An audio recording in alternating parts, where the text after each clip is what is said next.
ഞങ്ങൾ അപ്ലോഡ് ചെയ്യുന്ന വീഡിയോസ് നിങ്ങളിലെത്താൻ ഈ ചാനൽ ഇന്ന് തന്നെ സബ്സ്ക്രൈബ് ചെയ്യണം. അതോടൊപ്പം ബെല്ലൈക്കൺ പ്രസ് ചെയ്യാൻ മറക്കരുത്. മലയാളികൾക്ക് ഒട്ടനവധി ഹിറ്റ് സിനിമകൾ സമ്മാനിച്ച സംവിധായകനാണ് TS സുരേഷ് ബാബു.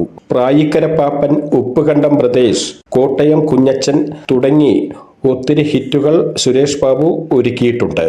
അതുവരെ സീരിയസ് റോളുകൾ മാത്രം ചെയ്തുവന്ന മമ്മൂട്ടിയെ പുതിയൊരു രൂപത്തിൽ കണ്ട ചിത്രമായിരുന്നു കോട്ടയം കുഞ്ഞച്ചൻ.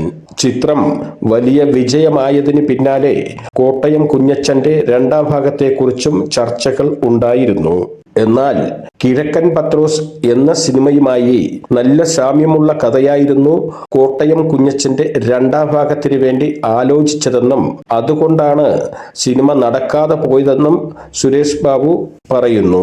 വെറും 10 ദിവസം കൊണ്ടാണ് മാന്യന്മാർ എന്ന സിനിമയുടെ ഷൂട്ട് തുടങ്ങിയതെന്നും അന്നത്തെ കാലത്ത് അതെല്ലാം സാധ്യമായിരുന്നുവെന്നും അദ്ദേഹം പറയുകയുണ്ടായി. TS സുരേഷ് ബാബുവിന്റെ വാക്കുകൾ ഇങ്ങനെയാണ്: കിഴക്കൻ പത്രോസ് എന്ന സിനിമ കാരണമാണ് കോട്ടയം കുഞ്ഞച്ചന്റെ രണ്ടാം ഭാഗം സംഭവിക്കാതിരുന്നത്. കാരണം കിഴക്കൻ പത്രോസിനും കോട്ടയം കുഞ്ഞച്ചന്റെ രണ്ടാം ഭാഗത്തിനുമൊക്കെ എന്തോ ഒരു സാമ്യമുണ്ടായിരുന്നു. അരയൻ പത്രോസ് എന്നായിരുന്നു സത്യത്തിൽ ആ സിനിമയുടെ പേര്. ആ സമയത്ത് ടെന്നീസ് എന്നെ വിളിച്ചു പറഞ്ഞു, ഞാനൊരു സ്ക്രിപ്റ്റ് 7 ദിവസത്തിനകം എഴുതി തരാമെന്ന്. ആ സ്ക്രിപ്റ്റ് 10ാം ദിവസം ഷൂട്ട് തുടങ്ങി. അന്നൊക്കെ അത് സാധിക്കുമായിരുന്നു. അത് ഫുൾ സ്ക്രിപ്റ്റ് ആയിരുന്നു. എഴുതാനിരുന്ന് 10ാമത്തെ ദിവസം സംഭവിച്ച ചിത്രമായിരുന്നു മാന്യന്മാർ. അതിനകത്തില്ലാത്ത നടന്മാരില്ല.